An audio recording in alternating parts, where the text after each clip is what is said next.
Hey guys, welcome to Jen's Creativity Corner. I'm Jen. Let's get creative. I have some footage from a vacation where I went to Costa Rica recently. I took a friend, and part of our trip we went to a chocolate, I wouldn't say factory, but like a place where they make chocolate.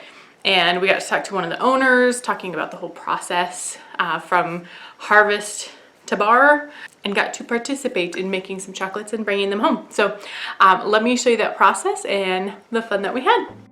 So we strapped on our hairnets, gloves, and aprons and got to work. Some great teachers, and just got started with the chocolate process. They have a beautiful storefront. I'm kind of showing you there some extra gifts you can buy. I got some for Christmas gifts. And talked about the process. They actually have a plantation that you can go to that's 2 or 3 hours away that we didn't know about. That would be really cool to see actually on site. But we talked about how their cocoa beans are actually a hybrid. There's only a few different kinds of cacao beans around the world.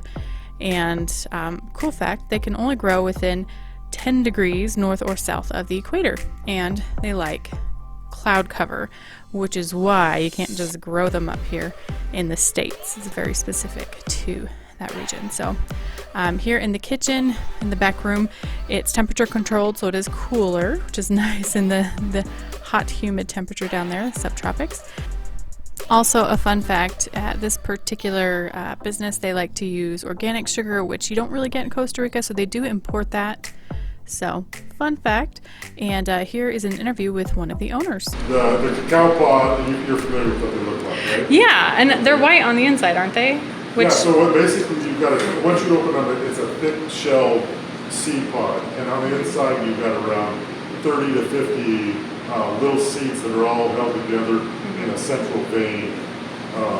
And they've got this white mucus, real sugar and mucus all over it. And so we pull all that sugar and mucus and the seeds out, and we put them in these big wooden vats that are about a meter by 80 centimeters tall. We fill that up. We usually do a batch about 60, 70 kilos at a time. And basically, in that wooden box, we cover it with banana leaves, and then we let it. Basically, it's a process of 7 to 8 days fermenting. And so after, we'll let it sit for 2 days without moving it. And then every day, we've got, it's a stair step or a laddered set of boxes we have. And so we dump it from one box down to the next and stir it up really good, just so the stuff that's on the outer parts of the box get mixed in the center. Because if you stick your hand in this when it's fermenting, the center of it's really, really hot. Yeah. The outer side's a little less hot. So we want an even fermentation. Yeah. And so that whole process, we rotate it 4 times from box to box to box. Is the fermentation that changes the colors? Well, when it goes into the fermentation process, it's a real, the seeds are like in a real milky, sugary bath of this we call it baba, which means drool. So that's the white. If it were like washed off, it would be the darker? Yeah, we wash off sometimes we're just using the seed pod to replant more cacao. We'll have to clean that up. And so you actually have to scrape it off. It's like a thick film. Like a gel. Yeah, I was just surprised, when you see pictures, you're like, oh, it comes out white. At what point, I would have thought that the roasting turned it brown, but those aren't roasted yet. That's basically a sugary substance on the outside. Okay. And that will, in the fermentation, that'll all burn off. Basically, it'll be converted to alcohols. Right. And in our really small batch here, we actually did roast them. You do it at a higher temperature for 5 minutes, then lower for 10, then lower for 10, so 25 minutes total. And cool it down immediately so it stops roasting. And you put it through this basic grinder. It doesn't grind it super fine because we still need to separate the husk. See here, it's the husk and the cocoa nibs all together. And you don't want that kind of papery outside. So put it through this funnel and this really weird box. So on the left hand side is where the cocoa nibs that you actually want fall down, and on the right hand side is where the husks go, and how it is separated is that black pipe to the right. That's actually part of a vacuum that they turn on. So it sucks up the lightweight husks and separates them out, kind of like a wheat and chaff, right? Is that? Anyway, so it separates it out, and the husks, so they don't waste it, they actually turn it into a tea. Kind of makes me think of Creo Brew if you've never tried that. It's like steeping coffee, but it's cocoa beans. Kind of fun. I like it. So here are the husks on their own, and they wrap them up for sale, and then the beans go into this more fine grinder. So not only do you get more fine cocoa, it's not like super refined cocoa powder yet, but it is extracting the cocoa butter. You'll see that dripping there in the back. So cocoa or cacao actually has too high of a percentage of cocoa butter. Like if you just left it as is, you would have an oil slick. You wouldn't have the tasty chocolate we know of. So they separate that. Here it is once it's cooled. You get that nice white color. And there's a more fine grinder. They'll put in the ingredients for each batch, and then they have it back in a cooler room.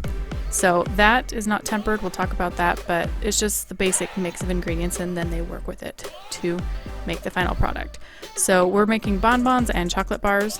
So starting off, kind of going back and forth because you have to do it in stages. For the bonbons, we've got cocoa butter and food grade dye, and just lining those little molds. They popped in the fridge, and then we are tempering the chocolate. We did dark chocolate, and in small batches you just literally do it on a marble slab. They do have a couple of machines for when they make large batches, but it does take a while, even though it is a lot easier. True chocolate is actually very tricky. In my culinary arts days, a lot of us did not love working with chocolate because it is very temperature specific. You have to get it to a certain heat, let it cool a little bit, and heat it back up to a certain temperature. And if you don't do it right, then you don't get that crisp, glossy, beautiful chocolate. You get one that doesn't set up properly, and it has those white streaks in it because the cocoa butter is separating out. So we've got a heat gun that you can kind of see on the back of the table, and we're just mixing it up to make sure everything stays distributed while it cools on that nice cool marble slab. So my technique is definitely lacking, but it's kind of fun to play with your food, right? So if you've never tried it, I would definitely recommend trying to learn how. It's just a fun thing to know how to do. In most of my videos where I use chocolate, it's actually candy melts because it doesn't taste very good, but it's a heck of a lot easier. So here we're just making the bars while the other stuff is still cooling. They wait it out. You tap it so it gets the air bubbles out and is nice and even. And then they popped that into the fridge. I didn't get quite all that video, but because we were working a little slower than our wonderful teacher would usually do, she's got to heat it back up. You see with that heat gun, and especially on the top where you'll get that surface cooling the most. And then we're going back to the bonbons. So once that first color layer is done, we're just going to pour it in there and then dump it out and take a palette knife there and just scrape it off. This is messy stuff. I'm sure, it's not so messy if it's like some big old factory, but even then, it's messy. Chocolate is messy to work with. But we're gonna pop that in the fridge so that it creates a nice shell for our filling that's on the table. Really awesome. They customize it for us. My friend and I, we don't consume any alcohol. And so they first got out like this rum filling, and they're like, oh no, you said you didn't. So they got us out this orange peel one. It's really sweet. They did something custom for us. I totally recommend if you're down there, definitely go there. So anyway, I showed you the finished chocolate bars, and then we're going back here and putting in the filling. We didn't make that. They had that prepared already. You could tell it was very fresh. Lots of big chunks of orange peel, and just filling it up and then taking the chocolate, pouring it on top to seal it up, and scraping it, putting it in the fridge. While we're doing that, we hop back and forth. We're sealing up the chocolate bars, and this is the actual display that they have in the store. Some of the products that we made, I'm pretty sure they actually did sell because they kind of evened it out. Like there were 5 chocolate bars, we each got 2. There was 1 left over. There were some of the bonbons that were packaged. So you never know. Someone may have bought our wonderful product there. But very nice, professional looking. Chocolate bars, not nearly as tricky as the bonbons.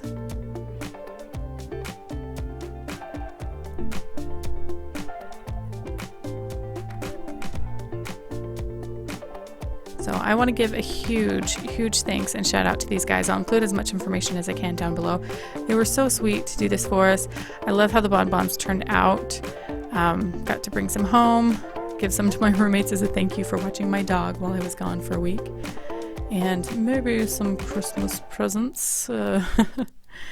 But chocolate, can you really go wrong with it? I don't think so. So it was so much fun. I really enjoyed it. The sweetest people, really in Costa Rica, the people are really great and really accommodating. I think it doesn't hurt that we went during the rainy season, which is a slow season. So we kind of had free reign of the place. But anyway, if you want to see more, if you like adventure, travel, and learning things other than just craft and cooking, because that's where this is, subscribe for that. But if you want to see that other stuff, you can check out my vlog channel. I'll link down to that below. It's just a perk of the industry that I work for. Working for an airline, there's some unique benefits. So make sure to join me there. If there's a chocolate lover in your life, feel free to share this, give this a thumbs up, and leave a comment down below.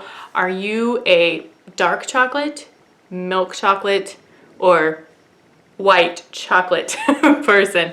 I'm somewhere between milk and dark. Yeah, that's where I'm at. Anyway, thanks. We'll see you next time. Bye.